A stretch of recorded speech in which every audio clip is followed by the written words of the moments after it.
તો ભારતની અંદર સૌપ્રથમ ક્યારે જોવા મળ્યો આ રોગ? તો કે 1986ની અંદર. બરાબર. 1986માં તમિલનાડુની અંદર સૌપ્રથમ એડ્સના દર્દી જોવા મળ્યા. એટલે એડ્સનો દર્દી જોવા મળ્યો. એટલે સૌપ્રથમ 1986ની અંદર ભારતમાં એ આવી ગયો હતો. બરાબર. એટલે આ પ્રમાણે છે કે યુએસએથી ભારત સુધી સંક્રમણ થયું. બરાબર. એટલે આ રીતે દરેક દેશોમાં એનો વ્યાપ વધતો ગયો. બરાબર. રોગકારક જે છે HIV એ એક્ઝેક્ટલી છે શું? તો કે રિટ્રો સમૂહનો વાયરસ છે. બરાબર. રિટ્રો સમૂહનો વાયરસ એ શું કામ કરે છે? તો કે રિવર્સ પ્રોસેસ માટે એ જવાબદાર છે. ક્લિયર? બરાબર. રિવર્સ પ્રોસેસ એટલે શું? તો જુઓ, જનરલી આપણે એવું કહીએ છીએ કે ડીએનએનું સ્વયંજનન જ્યારે થાય તો કેવી રીતે થાય છે? તો કે ડીએનએનું સ્વયંજનન એના માટે ડીએનએ પોતાની માહિતી એ આરએનએને આપે છે. ડીએનએ પોતે કેવું છે? તો સ્વયંજનિત છે, આરએનએ નથી. ક્લિયર? બરાબર. અહીંયા વાયરસ જે છે એનું જનીન દ્રવ્ય એ આરએનએ છે, પણ ડીએનએની જેમ વર્ક કરે છે. એટલે શું? તો ડીએનએ આરએનએની માહિતી આપે ને આરએનએ છે પ્રોટીન સંશ્લેષણનું કામ કરે છે. બરાબર. અને અહીંયા પણ ડીએનએ આરએનએની માહિતી આપ્યા પછીથી એ રિવર્સ પ્રોસેસ એટલે શું કર્યું? તો કે આરએનએ ઉપરની માહિતી એ એણે ડીએનએ ઉપર પ્રસ્થાપિત કરી અને ડીએનએ પર આવી ગઈ ખામીયુક્ત. અને ડીએનએ પછી શું કરે છે? તો કે સ્વયંજનનની પ્રક્રિયામાં જોડે છે. ઓકે. એટલે રિવર્સ પ્રોસેસ થઈ કે નહીં? ખ્યાલ આવ્યો? બરાબર. એટલે અહીંયા જનીન દ્રવ્ય તરીકે અણુ તો આરએનએ જ છે. બરાબર. પણ ખામીયુક્ત આરએનએ એ નિર્માણ કરે છે. ઓકે. અને એ જે ખામીયુક્ત આરએનએ નિર્માણ કરે છે એટલા માટે આપણે એવું કહીએ છીએ કે રિવર્સ પ્રોસેસ કરે છે. ક્લિયર? અને આ એટલે શું? તો કે રિટ્રો વાયરસ. રિટ્રો સમૂહનો વાયરસ એટલે આપણે એને રિટ્રો વાયરસ તરીકે ઓળખીએ છીએ. સમજણ પડી ગઈ? બરાબર. વાયરસ જે પ્રોટીન છે, વાયરસનું જે પ્રોટીન છે એને આપણે વાયરલ પ્રોટીન તરીકે ઓળખીએ છીએ. કોઈ પણ સામાન્ય કોષ હોય તો એની અંદર આવેલો જે વાયરસ છે એ વાયરસ એના દ્વારા ચેપગ્રસ્ત બને. ઓકે. એટલે કોષને વાયરસનો ચેપ લાગ્યો. સમજમાં આવ્યું?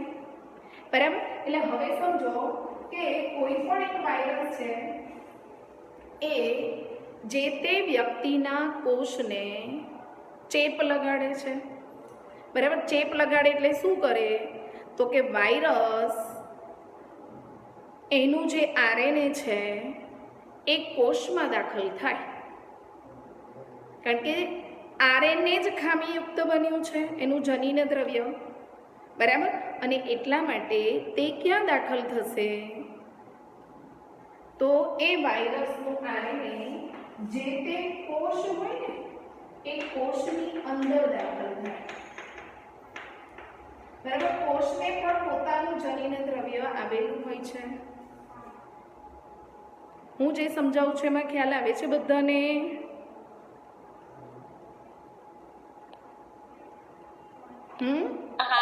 બરાબર. હવે અહીંયા જુઓ, અહીંયા જે હ્યુમનનો કોષ છે, માણસના શરીરનો કોષ છે, આ કોષની અંદર જનીન દ્રવ્ય જે છે એ ડીએનએ છે. ઓકે. આ વાયરસ છે સમજો, તો આ જે વાયરસ છે એનું આ ડીએનએ છે એટલે કે એનું જનીન દ્રવ્ય એટલે કે આ એ અહીંયા પ્રવેશ્યું એટલે અહીંયા એ રિવર્સ પ્રક્રિયા કરે છે. રિવર્સ પ્રક્રિયા એટલે રિવર્સ ટ્રાન્સક્રિપ્ટેઝ ઉત્સેચક એના માટે જવાબદાર છે. ક્લિયર? અને રિવર્સ પ્રોસેસ કરીને જે મેં તમને સમજાવ્યું કે ડીએનએ એ આરએનએને માહિતી આપે અને આરએનએ છે એના દ્વારા પ્રોટીનનું સંશ્લેષણ કરે. ઓકે, એટલે અહીંયા જે પ્રક્રિયા થશે એટલે શું કરે તો કે ટ્રાન્સફર કરે છે ખરું પણ રિવર્સ કરે છે, ઊંધી પ્રક્રિયા કરી એને ઊંધું પ્રત્યાંગન કહેવાય એને. ક્લિયર? એટલે એણે આ રિવર્સ પ્રોસેસ ક્યાં કરી? ડીએનએ પર. આનો અર્થ એવો થાય કે ખામીયુક્ત જે લક્ષણો છે એના દ્વારા વાયરસ એ શું કરશે તો ડીએનએનું નિર્માણ કરે. એટલે આરએનએ દ્વારા ડીએનએનું નિર્માણ થયું, બરાબર? એટલે હવે એ ખામીયુક્ત ડીએનએ છે વાયરસે બનાવ્યું છે ને, તો એ જે વાયરસ છે એનું ડીએનએ ક્યાં જાય તો અહીંયા આપણે કીધું યજમાનના શરીરમાં, બરાબર? એટલે યજમાન કોષમાં વાયરસનું ડીએનએ એ પ્રવેશ કરે કાં તો દાખલ થાય છે. ઓકે, ખબર પડી ગઈ? વાયરસમાં નોર્મલી જનીન દ્રવ્ય આરએનએ જ હોય છે, બરાબર? અહીંયા રિવર્સ પ્રોસેસ એટલે કે ટ્રાન્સક્રિપ્ટેઝ ઉત્સેચક જે છે, કયો પણ રિવર્સ ટ્રાન્સક્રિપ્ટેઝ ઉત્સેચક, એણે ઊંધી પ્રક્રિયા કરી. ઓકે, અને એવા ખામીયુક્ત ડીએનએને નિર્માણ કર્યું. એ ડીએનએ વાયરસ સાથે ક્યાં ગયું તો હ્યુમનના કોષમાં પ્રવેશ કરે છે, બરાબર? એટલે એના કોષ કેન્દ્રમાં ગયું. જે કોષની અંદર એ પ્રવેશ કર્યો આ કોષને આપણે શું કહીશું? અસરગ્રસ્ત કોષ કહીએ છીએ, બરાબર? અસરગ્રસ્ત કોષનું આ શું છે? કોષ કેન્દ્ર. સમજમાં આવ્યું? બરાબર? એટલે હવે એના કોષ કેન્દ્ર છે એની અંદર એનું પોતાનું જીનોમ તો છે એક્ઝેક્ટલી, બરાબર? અને ડીએનએ વાયરસ એનું પણ ડીએનએ ત્યાં દાખલ થાય છે. ઓકે, એટલે હવે કામ શું થશે તો કે જીનોમનું કામ શું છે? નવા ડીએનએનું નિર્માણ કરવું.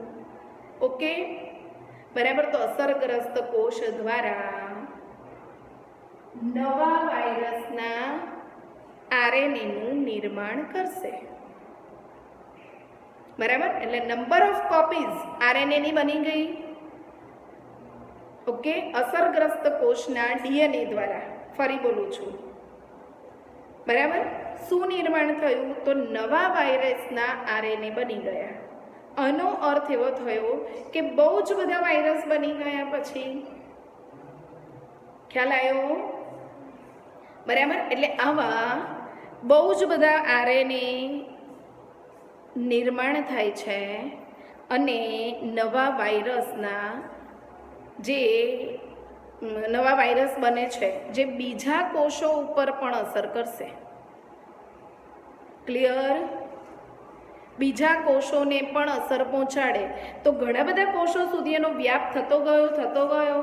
કોઈ એક કોષને પહેલાં અસરગ્રસ્ત બનાવે, પછી બહુ જ બધા વાયરસનું નિર્માણ કરે. એ વાયરસ એની અંદર રહેલું જે ડીએનએ છે એ આરએનએ છે એ ડીએનએની જેમ રેપ્લિકેટ થાય અને ઘણા બધા જે અસરગ્રસ્ત નથી એવા કોષોને અસર પહોંચાડે. સમજણ પડી ગઈ બધાને આમાં? એટલે નવા વાયરસ બને છે એ બીજા બધા કોષોને અસર પહોંચાડે છે. આનો અર્થ આવો થયો, બરાબર? અને જેના કારણે થશે શું તો આપણું રોગ પ્રતિકારક તંત્ર છે એને અસર કરે. બરાબર? ખ્યાલ આવ્યો કે ના? ખબર પડી આમાં? ઓકે, હા, બરાબર? એટલે આ પ્રમાણે એ અસર પહોંચાડે છે. હવે આવો રોગ જો થાય તો શું? તો આપણે એવું કહીએ કે આવો રોગ જો થાય છે તો કોને થઈ શકે? બરાબર? અથવા તો એવું કહી શકાય કે એડ્સનો ફેલાવો એ કેવી રીતે થાય એક વ્યક્તિ સુધી તો એના અલગ અલગ કોષો સુધી એનો ફેલાવો થઈ ગયો છે. એક અસરગ્રસ્ત કોષ દ્વારા બીજા અન્ય કોષો પણ અસરગ્રસ્ત બને છે. બરાબર? તો આવો રોગ એ બીજી વ્યક્તિ સુધી કેવી રીતે ફેલાય? તો એડ્સના જે રોગી છે એની સાથે જાતીય સંબંધ ધરાવતી જે વ્યક્તિ છે એના સુધી એ ટ્રાન્સફર થાય. બરાબર? એટલે એના દ્વારા બીજી વ્યક્તિ સુધી સંક્રમણ પહોંચ્યું. બરાબર? એટલે જે વ્યક્તિ અસરગ્રસ્ત છે મીન્સ એડ્સના રોગી કહેવામાં આવે. બરાબર? એટલે આમાં રોગી વ્યક્તિ એ બીજા વ્યક્તિ સાથે શું કરે? તો કે જાતીય સંબંધ ધરાવે. ક્લિયર? બરાબર? તો જાતીય સંબંધ ધરાવતા વ્યક્તિને થઈ શકે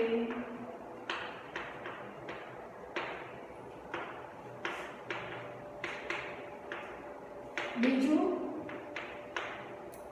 તો કોઈકને ઘણી વખત કેટલીક કન્ડિશનમાં બ્લડની જરૂર પડે છે. બરાબર?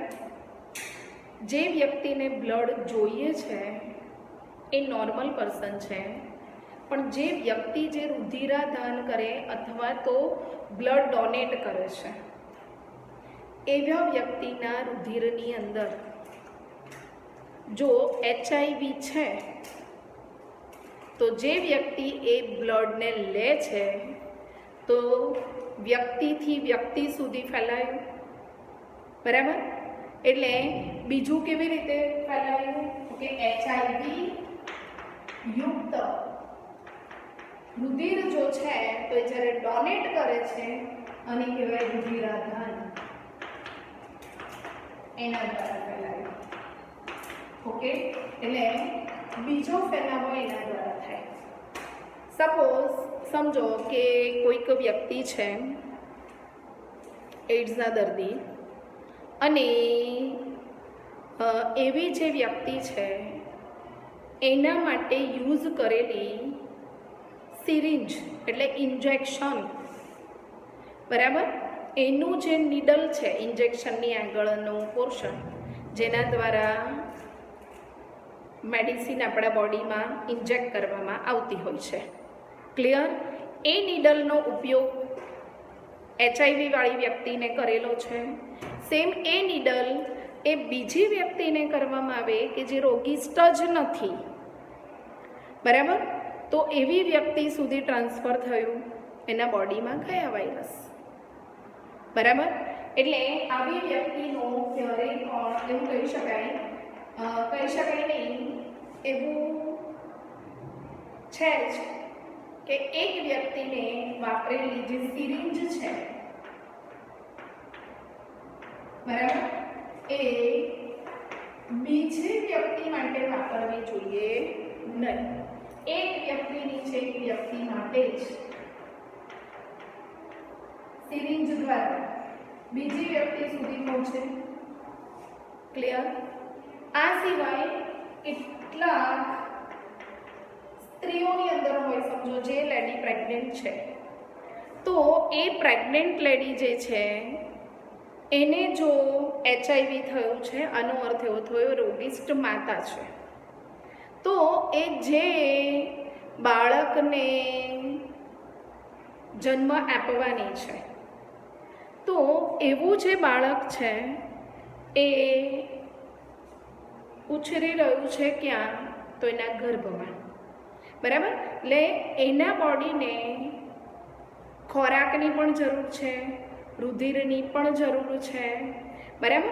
તો જરાયુ દ્વારા એને આ મળે છે બધું પોષણ અને ઉત્સર્જન મમ્મીથી બેબીના બોડીમાં ને બેબીથી મમ્મીના બોડી સુધી. રુધિર દ્વારા શું થાય છે? ત્યાં પરિવહન થાય છે. બરાબર? એટલે જરાયુ દ્વારા પણ બાળક સુધી પહોંચે. ક્લિયર? સેકન્ડ, એના મમ્મી એને સ્તનપાન કરાવતા હોય છે. બરાબર? એટલે ગર્ભસ્થ શિશુ એની અંદર કેવી રીતે ગયું? તો કે જરાયુ દ્વારા, બરાબર.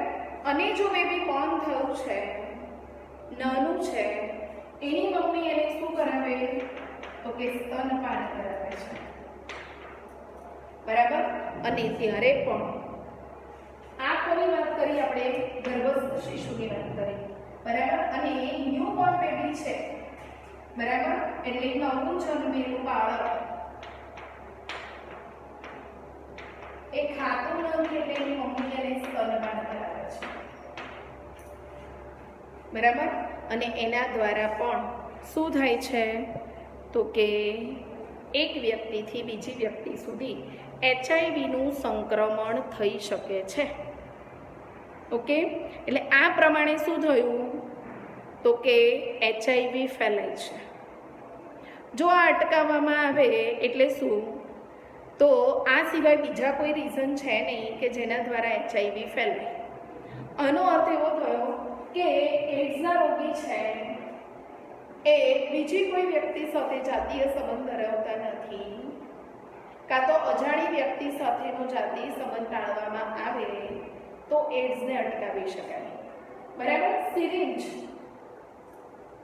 એ એક વ્યક્તિએ વાપરેલી હોય જે બીજા વ્યક્તિ એનો યુઝ ના કરે, બરાબર, અથવા તો કરવામાં ન આવે તો પણ એ ફેલાય નહીં. આનો અર્થ એવો થયો ડિસ્પોઝેબલ સિરિંજનો યુઝ કરવો, યુઝ એન્ડ થ્રો, ક્લિયર. એક વ્યક્તિ માટે વાપરીને એને ફેંકી દેવામાં આવે તો એ અટકી શકે.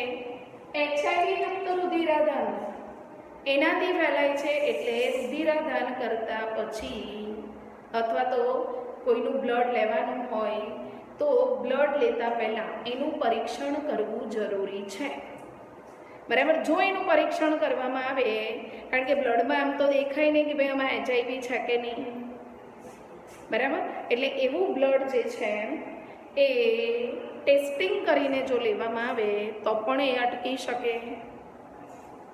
ખ્યાલ આવી ગયો, બરાબર. કોઈ પણ જો આપણે એવું કીધું કે સીધો આ રીતે ફેલાય છે, આ સિવાય ફેલાવાના કોઈ કારણો છે નહીં, બરાબર. આનો અર્થ એવો થાય કે વ્યક્તિ સાથે બેસવાથી ફેલાતો નથી, એના વાસણો યુઝ કરવાથી પણ ફેલાતો નથી, બરાબર. એટલે એવું કહી શકાય કે માત્ર બે વ્યક્તિના જે દેહ જળના સીધા સંપર્કમાં જ જો આવે તો જ આ રોગ ફેલાય છે, નહીં તો નહીં. ક્લિયર, બરાબર. એટલે સીધું દેહ જોડાવે એના કારણો ઘણા હોઈ શકે, જેમ કે જેન્ટ્સ લોકો છે એ શેવિંગ કરે છે ત્યારે એ જે બ્લેડનો ઉપયોગ કરે છે સેમ એ જ રેઝર જે બીજા વ્યક્તિ વાપરે ને તો શું થશે તો કે સપોઝ એને વાગ્યું છે તો એનું બ્લડ જો એ બ્લેડ ઉપર આવી ગયું કેવું તેવું કંઈક થાય તો એ બીજી વ્યક્તિ વાપરે ને એને પણ સેમ આવું કંઈક થાય તો પણ ટ્રાન્સફર થઈ શકે. પછી ચપ્પુ આપણે ઘરની અંદર વાપરતા હોઈએ છીએ શાકભાજી કટિંગ માટે કેમ તેમ, તો એને વાપરે એચઆઈવી વાળી વ્યક્તિને જો રુધિર દ્વારા એ થયું ને એવું જ બીજા લોકો વાપરે અને જો એને પણ કટવટ લાગી ગયું તો એ ટ્રાન્સફર મીન્સ બે જે ફ્લુઇડ બંને વ્યક્તિના દેહ જળ એ સીધા સંપર્કમાં આવ્યા કે નહીં, વચ્ચે મીડિયેટર કોઈ બી હોઈ શકે, બરાબર. પણ જો સીધો સંપર્ક થાય છે તો જ આવો રોગ છે એ ફેલાય છે, બરાબર. એટલે બાળકને જો જરાયુમાં મમ્મીને હોય તો જરાયુ દ્વારા મળે, બાય બોર્ન થયા પછી સ્તનપાન કરાવવાથી પણ મળે, બરાબર. બાકી એ કોઈ જનીનિક ખામી છે નહીં કે એને વારસામાં મળ્યું હોય. સમજણ પડી ગઈ બધાને? બરાબર. એચઆઈવી જે છે એ એક્ઝેક્ટલી આપણે બૃહદ ભક્ષક કોષ આવું કંઈક શીખી ગયા છે, મેક્રોફેઝ.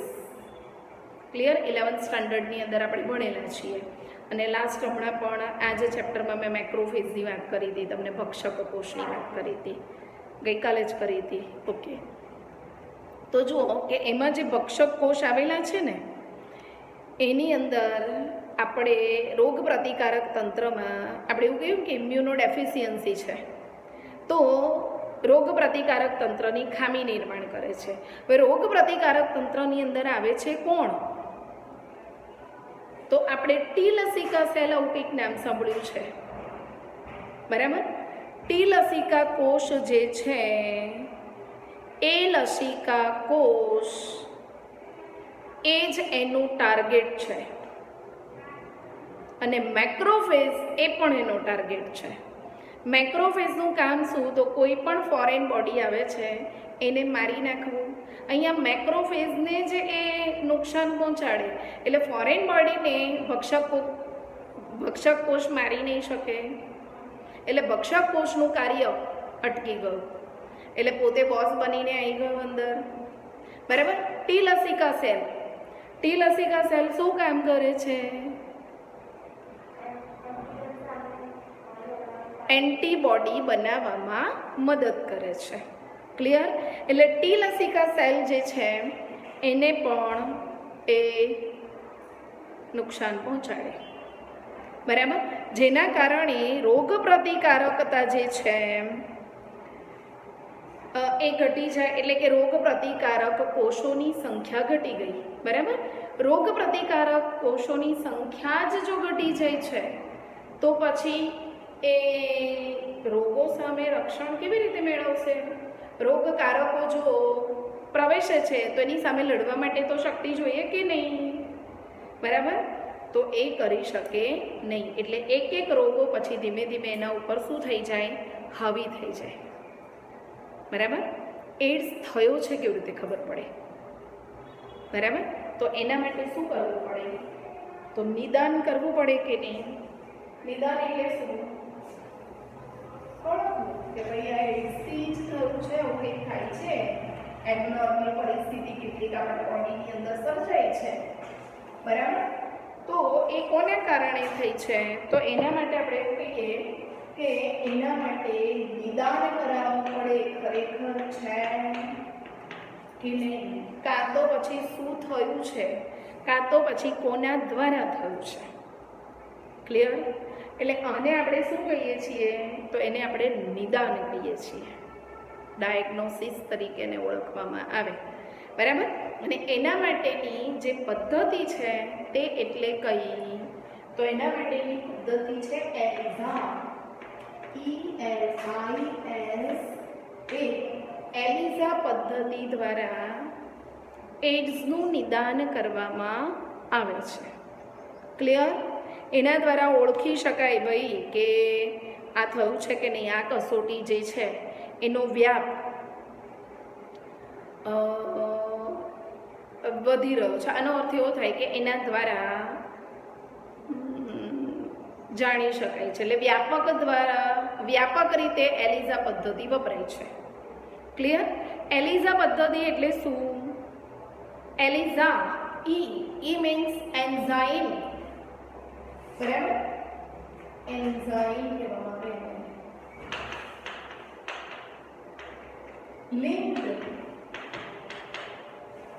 બરાબર? ઇમ્યુનિટી પર ઇફેક્ટ કરે છે ને, બરાબર?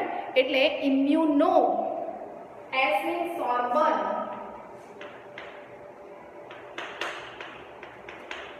અને એ મીન્સ એસે, બરાબર? એન્ઝાઇમ લિંક્ડ ઇમ્યુનો સોર્બન એસે તરીકે ઓળખવામાં આવે. આ એનું ફૂલ ફોર્મ છે. કોનું ફૂલ ફોર્મ? એલિઝાનું. એલિઝા શું છે? એડ્સની એક નિદાન પદ્ધતિ છે, બરાબર? એડ્સના નિદાન માટે આ વપરાય છે. હવે ધારો કે થયું છે, ડાયગ્નોસિસ થઈ ગયું કે એડ્સ છે, તો હવે એના માટેનો ઉપચાર શું? તો જુઓ, એના માટે એક તો વાયરસથી થયું છે, રિટ્રો પ્રકારનો વાયરસ છે, એટલે એન્ટી રિટ્રોવાયરસ ઔષધિ આ રોગની અંદર વાપરવામાં આવે છે. એટલે એનાથી પરમેનન્ટ તો છે નહીં, પણ થોડો ઘણો ફાયદો એની અંદર થઈ શકે છે, બરાબર. આંશિક કહેવામાં આવે ને થોડો ઘણોનો મતલબ, બરાબર. આનો અર્થ એવો થાય કે જીવલેણ તો છે જ. આનો અર્થ એવો થયો કે મૃત્યુ એનું સંભવિત છે, બરાબર, પણ ઝડપથી થઈ ના શકે. આનો અર્થ એવો થયો કે સંભવિત મૃત્યુને ટાળી શકાય છે, બરાબર. ટાળી શકાય છે, રોકી નથી શકાતું, એટલા માટે અસાધ્ય કહેવામાં આવે, બરાબર. એટલે એડ્સ થયું ધેટ મીન્સ વ્યક્તિનું મૃત્યુ નિશ્ચિત છે. આવા વ્યક્તિઓને ઘણા લોકો બહુ તિરસ્કારની નજરથી જોતા હોય છે, બરાબર. એટલા માટે કે કદાચ એમને થઈ જાય તો, પણ સીધા સંપર્ક એટલે કે ભૌતિક સંપર્ક નહીં, દેહ જળનો જો સીધો સંપર્ક હોય તો જ થઈ શકે છે. એમની જોડે બેસવાથી, એમની જોડે વાતો કરવાથી, કાં તો એવા વ્યક્તિ જે છે એમના કપડાં કેવી તો કંઈ યુઝ આમ તો ન જ કરવા જોઈએ, કપડાંને એવું બધું યુઝ, પણ એક એવું સમજી શકાય કે એના કપડાં કે વાસણ જે છે એને અડકવાથી, કાં તો એને યુઝ કરવાથી HIV એ ફેલાતો નથી, કાં તો એડ્સ છે એ થતો નથી. ક્લિયર? બરાબર. આપણે કીધું ને કે ટી લસિકા સેલમાં ઇફેક્ટ કરે છે. આનો અર્થ એવો થાય કે અસરગ્રસ્ત કોષો દ્વારા તો બધા કોષોમાં, બીજા કોષોમાં પણ ફેલાશે, બરાબર. તો ટી લસિકા સેલ એટલે કે એ લસિકા કોષ છે ને, બરાબર. તો કોષની અંદર જ્યારે એ પ્રવેશે છે એટલે યજમાન કોષના સીધા જ એ કોષ કહેવાય. અને એ કોષની અંદર જો એ પ્રવેશે તો ત્યાં આગળ વાયરસના અણુઓને પેદા કરી દે છે, બરાબર. મેક્રોફેજ એના ઉપર ઇફેક્ટ કરે છે. તો મેક્રોફેજ જે છે એની અંદર જ એ ઘણા બધા વાયરસને બનાવી દે છે, રિટ્રોવાયરસને, બરાબર. એટલા માટે મેક્રોફેજને તો HIV કારખાનું તરીકે ઓળખવામાં આવે. એટલે વિચાર કરો, એની ફેક્ટરી છે, HIV બનાવે જ રાખે, રિવર્સ પ્રોસેસ કરે છે ત્યાં. ક્લિયર? બરાબર. એટલે આ રીતે HIV મુક્ત થઈ ગયા. મુક્ત થયા પછી જે ટી લસિકા સેલ આપણે કહીએ છીએ એમાં પ્રવેશે, બરાબર. એમાં બી સ્વયં જનન કરશે અને ત્યાં પણ HIVની જે અસર છે એટલે કે એનો જે હુમલો એ નવા સર્જાયેલા રુધિરની અંદર મુક્ત થઈને ટી કોષો ઉપર કરે, એટલે ટી લસિકા કોષો ઉપર હુમલો કરે છે, બરાબર. હુમલો કરે એટલે એને નુકસાન પહોંચાડે. વારંવાર આવું થાય તો શું? તો કે જ્યારે વારંવાર આવું થાય તો ટી લસિકા કોષો જેટલા પણ છે, એકવાર હુમલો થયો, બીજી વાર થયો તો શું થાય? ઓછી થઈ જાય ને એની સંખ્યા, બરાબર. એટલે ટી લસિકા કોષોની સંખ્યા કેવી થઈ ગઈ? ઓછી થઈ ગઈ. ક્લિયર? એટલે રોગો સામે લડે કોણ પછી? સંખ્યા જ ઓછી છે, સૈનિકો ઓછા છે, બરાબર. અને સામે પ્રહાર કરનાર દુશ્મન વધારે છે, તો એ લડી શકે નહીં, બરાબર. અને ત્યારે HIV એ હાવી થઈ જાય એના ઉપર. ક્લિયર? તો જ એડ્સ થઈ શકે છે.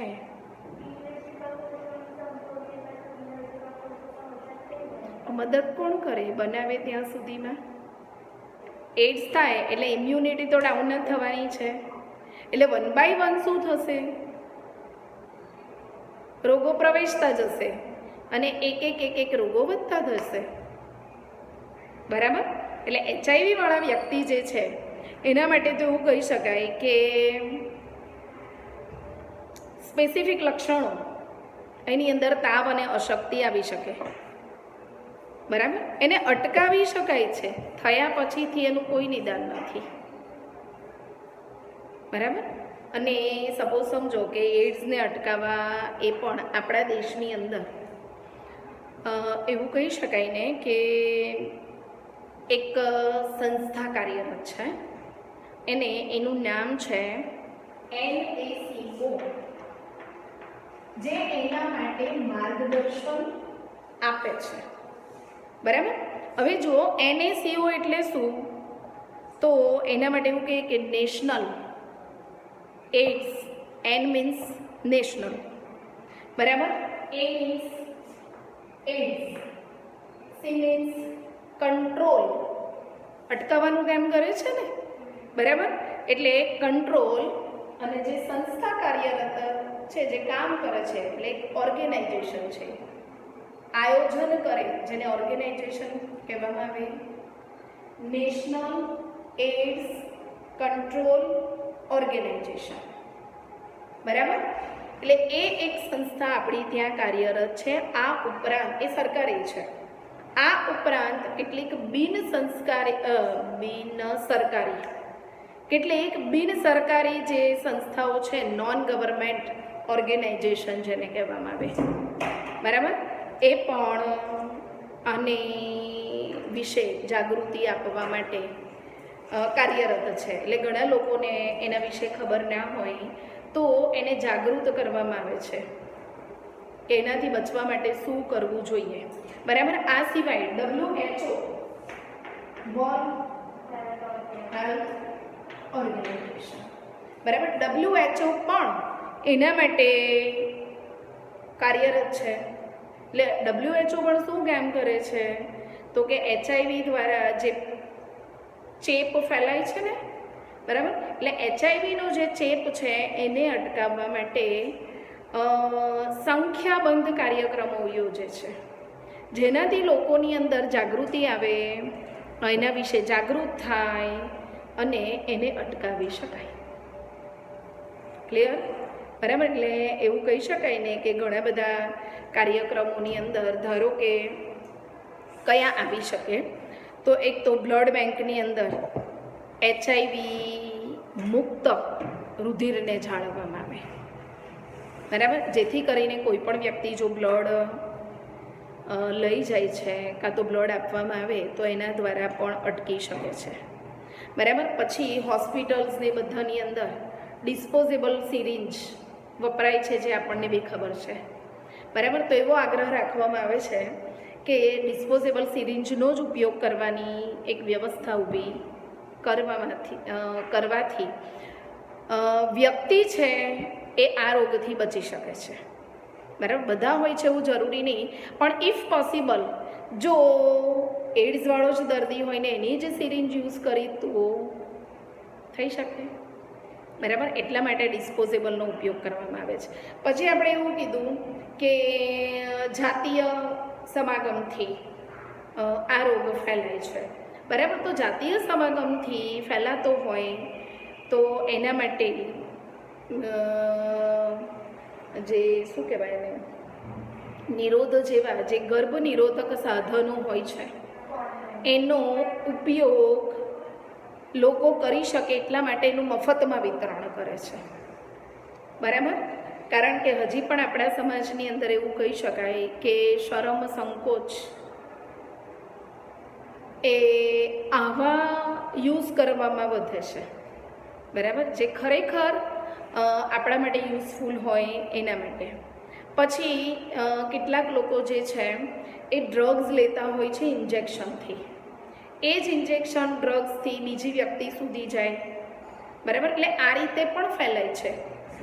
ખાલી બીમાર થાય અને મેડિસિન જ ઇન્જેક્શનથી ફેલાય છે એવું નથી. તો આવા નશાકારક પદાર્થોનો જે દુરુપયોગ થઈ રહ્યો છે એના ઉપર જો નિયંત્રણ લાવવામાં આવે તો પણ એડ્સ અટકી શકે, એના પર સીધું નિયંત્રણ આવી જાય. દવા માટે તો લોકો અલગ અલગ સિરિંજનો યુઝ કરે, પણ હવે ડ્રગ્સ માટે ક્યારેય વિચારતા નથી કે લેવું જોઈએ કે ન લેવું જોઈએ, બરાબર. અને ત્યારે પણ લોકો એવું કહેવાય ને કે અનિયંત્રિત બનીને યુઝ કરતા હોય, ત્યારે કોઈ પણ વિચાર કરતા નથી. એટલે એ બી કરવું જોઈએ. ખ્યાલ આવ્યો? બરાબર. એટલે આવા બધા કાર્યક્રમો એ WHO દ્વારા પણ કાર્યરત છે. બીજું કે એવું કહી શકાય કે HIV સંભવિત કોઈ એક વસાહત છે, બરાબર, જ્યાં આગળ આવી રીતે વધારે કેસ કોઈ એક જગ્યા ઉપર જોવા મળે છે, તો બીજા લોકોને થવાની સંભાવના છે અને એવું કહેવાય. તો HIV સંભવિત આવી જે વસાહત છે, તો એ જગ્યાએ શું કરવું પડે? તો કે બધાને દૂર દૂર કરી દેવા આ બહુ અઘરું છે. એના માટે અટકાવવાના ઉપાયો તો ખરા, પણ થોડા થોડા સમય એનું ચેકઅપ કરાવવું પડે, બરાબર. એટલે એનું ચેકઅપ કરાવવું એ પણ આવી સંસ્થાઓ એ કામ કરે છે. ખ્યાલ આવી ગયો? બરાબર. ચલો, તો સૌથી પહેલાં તો એવું કહીએ કે એને અટકાવવા માટે સમાજ જે છે ને એને